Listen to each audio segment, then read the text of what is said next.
क्या अविद्यानामन्तस्तिमिरामिहिरद्वीपनगिरे श्रावक श्राविका समाज। आज का यह मंगल भावना कार्यक्रम श्रावक समाज का उत्साह इस बात को सूचित कर रहा है कि संयम के प्रति सबका आकर्षण है। जीवन में अगर संयम समाविष्ट होता है तो व्यक्ति जीवन को जीवंत बना सकता है, धन्यता की अनुभूति कर सकता है और महत्वपूर्ण रत्न जो मानव जीवन मिला है उसकी चमक को 1000 गुना अधिक कर सकता है। पवन बरड़िया, बाबूलाल जी, तेजकर्णी, शांति प्रकाश जी 4 मिलकर आए थे और कहा रविवार को अनुव्रत भवन में कार्यक्रम रख दिया जाए और हमारा अनुव्रत भवन 28 तारीख तक तो हमारा निर्धारित ही था और फिर कहा वो 30 तारीख को बहन चली जाएगी, उनका 29 तारीख 5-7 में है और हम अक्षय तृतीया का निर्णय कर चुके थे कि ओसवाल भवन में पूज्य श्री का निर्देश भी प्राप्त हो गया था, तो 10 तारीख को तो आना ही था।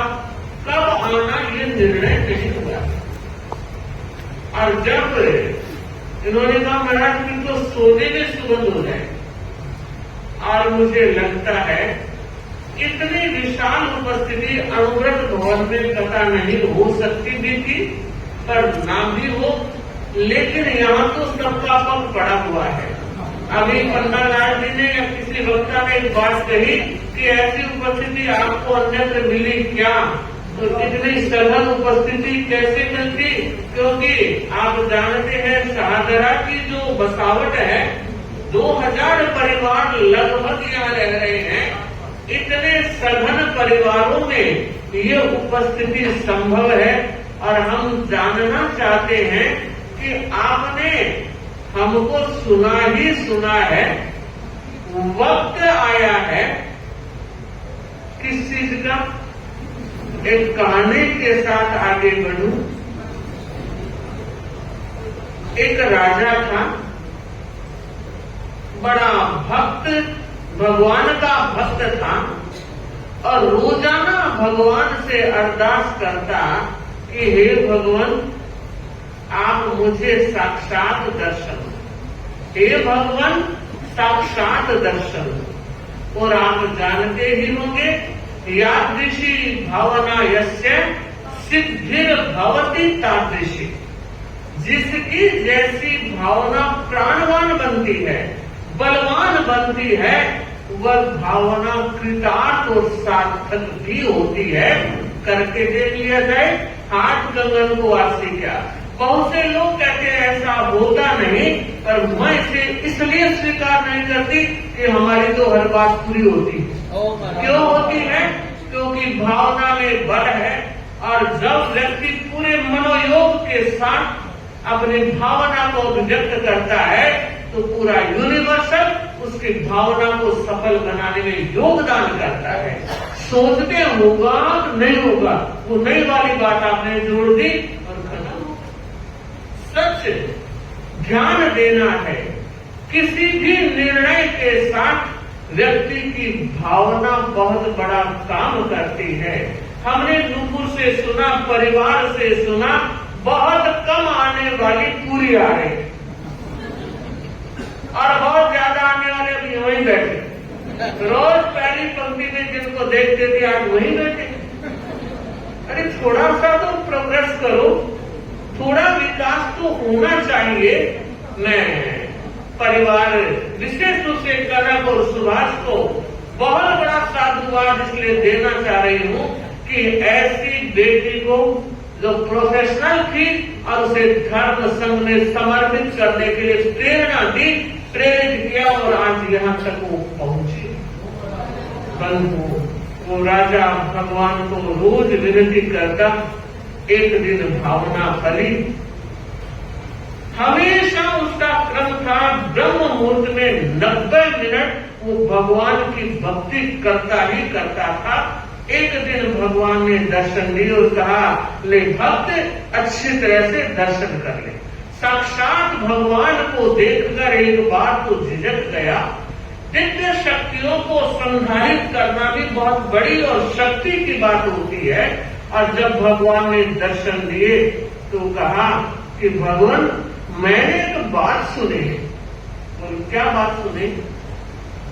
कि भगवान के दर्शन कभी खाली नहीं जाते, तो आज आप मुझे कोई आशीर्वाद देकर जाएं, कुछ वरदान देकर जाएं। तो भगवान ने कहा, तुम जो कुछ मांगोगे मैं वो दे दूंगा। अगर आप लोगों को भगवान ये बात कहते तो आप क्या मांगते?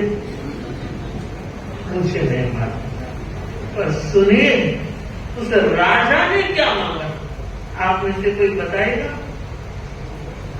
उस राजा ने यह मांगा कि भगवान आप मेहरबानी करें और मेरे पूरे राज्य के लोगों को, मेरी प्रजा को साक्षात दर्शन का अवसर। भक्त की बात सुनकर भगवान कह रहे हैं, राजन दर्शन तो मैं दे सकता हूं, मगर तुम्हारी प्रजा दर्शन करना नहीं चाहती। कि महाराज ये हो सकता है? रोज सुबह मंदिरों में घंटियां बजती है, आरती उतारी जाती है, गीत गाए जाते हैं और सारा वातावरण भगवतमय बन जाता है। ये लोग ही तो हैं, ये प्रजाजन ही तो है जो जाते हैं और इतना कुछ करते हैं। कि मैं बता रहा हूं नहीं आएंगे। तो हमारा एक काम करे, मौका तो दे। हो सकता है मेरी भावना फल जाए, हो सकता है मेरी प्रजा आ जाए। और मुझे पक्का विश्वास है कि मेरी प्रजा आप अगर साक्षात दर्शन देंगे तो क्यों नहीं आएगी। सूचनाएं करना मेरा काम, समय निर्धारित करना आपका काम। फरमाए भगवान किस समय और कहां पर आप दर्शन देंगे। ये जो ब्रह्म मुहूर्त का समय और महल में आप पधार गए, लोगों के ऐसे दर्शन नहीं होंगे।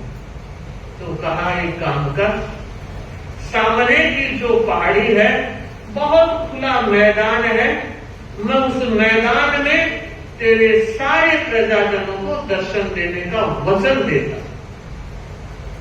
समय निर्धारित हुआ, स्थान निर्धारित हुआ और राजा की खुशी का कोई ठिकाना नहीं था कि आज तो भगवान ने छप्पर फाड़ करके दे।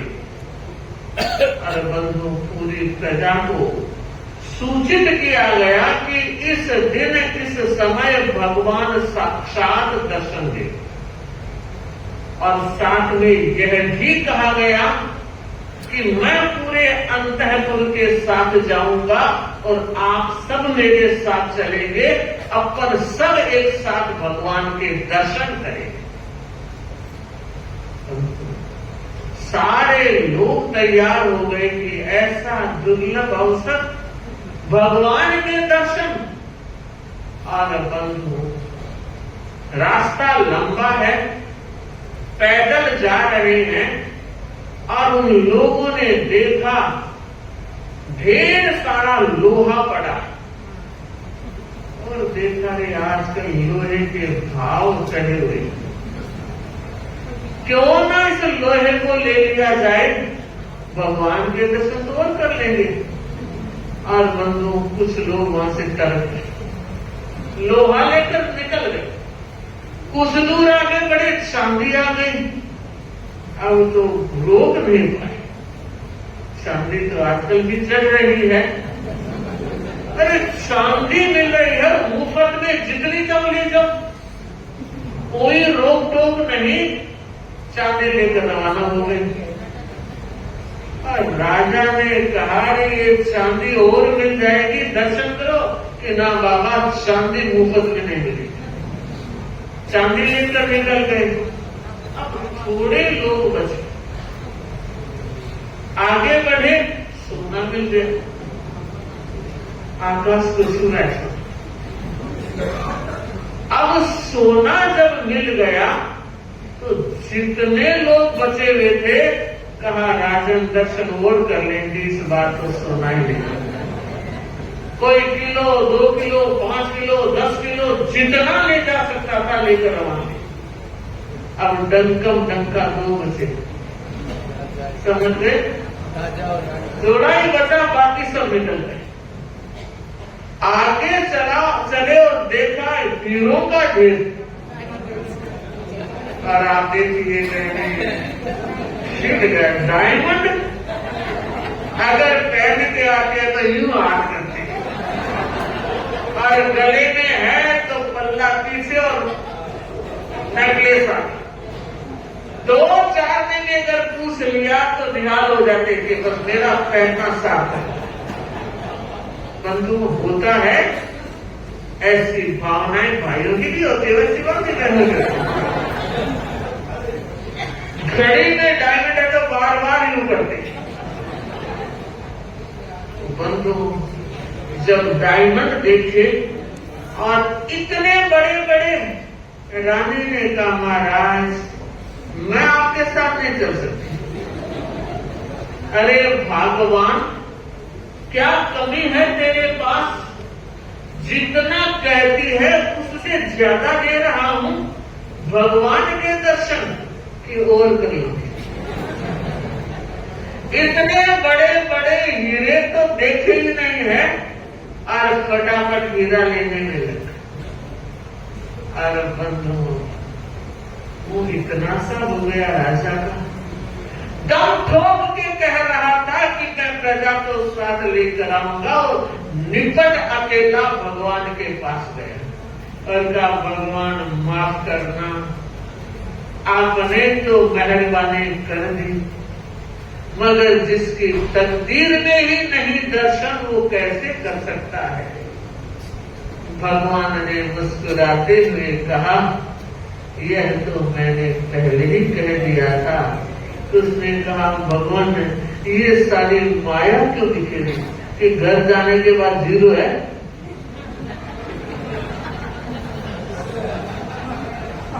समझे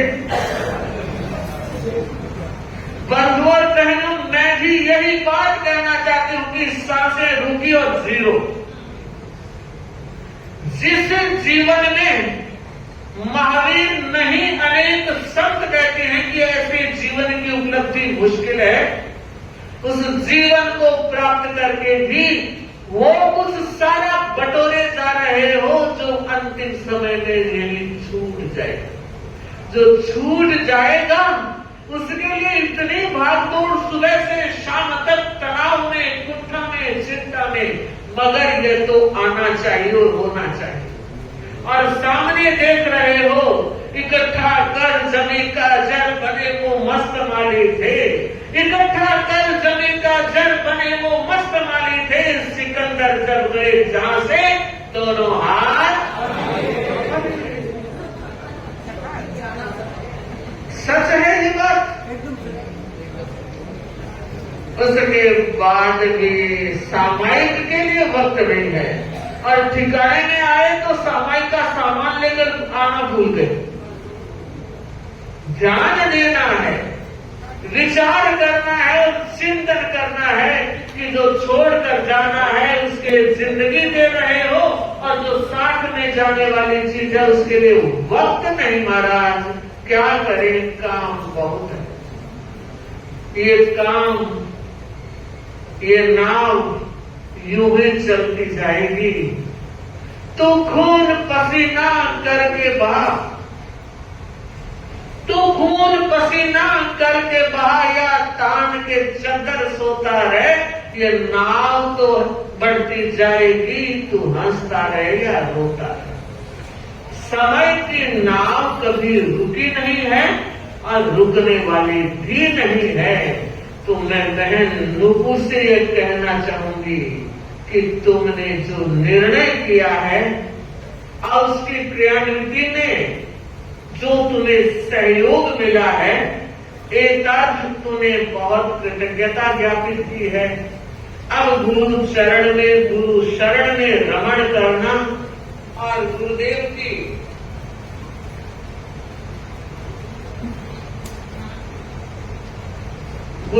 की कृपा से जो अनमोल संयम रत्न मिल रहा है, उस रत्न को और अधिक सुरक्षित रखने का प्रयत्न करती रहना। श्रद्धा और समर्पण, ये संयम रूपी रथ के दो महत्वपूर्ण चक्र हैं। गुरु के प्रति श्रद्धा भी चाहिए और गुरु के प्रति समर्पण भी चाहिए। श्रद्धा हो तो इतनी कि चट्टानें हिल नहीं सकती कभी आंधी के खतरों से, चट्टानें हिल नहीं सकती कभी आंधी के खतरों से, कि शोले बुझ नहीं सकते कभी शबनम के कतरों से। हमारी आस्था की चट्टान इतनी अंश केवल हो कि किसी भी परिस्थिति में हमारे मन में, हमारे भाव में, हमारे अध्यवसाय परिणाम और निश्चय तक कहीं कोई विचलन न आए।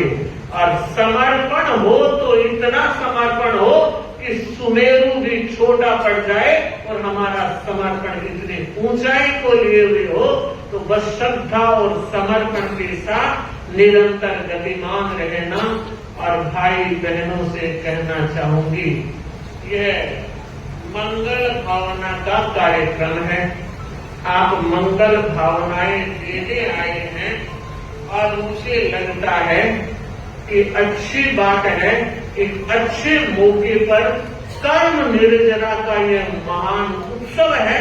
इस उत्सव में आप सम्मिलित हुए हैं, आगे भी ध्यान देना है। आपके घर परिवार से भी कोई ऐसा उत्सव मनाने वाला जीव हो तो प्रेरणा से पंख लगते हैं। बहन कनक ने बात कही और विशाल परिषद माताएं बैठी है, वो भी प्रेरणा के पंख बच्चों को लगाएं ताकि वो संयम के आकाश में विचरण कर सके। इसी मंगल भाव के साथ आज मैं दिल्ली तेरापन सभा को, ओसवाल समाज को, शाहदरा सभा को साधुवाद देना चाहूंगी कि उन्होंने ऐसा कार्यक्रम आयोजित किया। और शाहदरा प्रवास के दौरान अगर कार्यक्रमों की चर्चा करूं तो आज ये तीसरा कार्यक्रम है। पहला कार्यक्रम सुशील जी सिपाही के यहाँ जब पार्किंग में हम थे, तब विपुल नाम का एक बैरागी आया था, जो विपुल मुनि के रूप में संभवतः मुनि श्री कमल कुमार जी स्वामी के साथ में है। उसका पहला मंगल भावना समारोह। और दूसरा आपके धनराज जी बैठ का, वो दिल्ली सभा ने दिल्ली के गौरव के रूप में हम कह सकते हैं। गुरुदेव कितनी कृपा करते हैं, ज्ञान मूर्ति के रूप में संयम की साधना कर रहे हैं। और आज शाहदरा ओसवाल भवन में, समुदाय भवन में ये पहला ही कार्यक्रम है। और वैसे तीसरा कार्यक्रम है मोक्ष नुपुर का मंगल भावना का कार्यक्रम। मैं परिषद का अब 5-7 मिनट का समय ले रही हूँ और वो इस संदर्भ में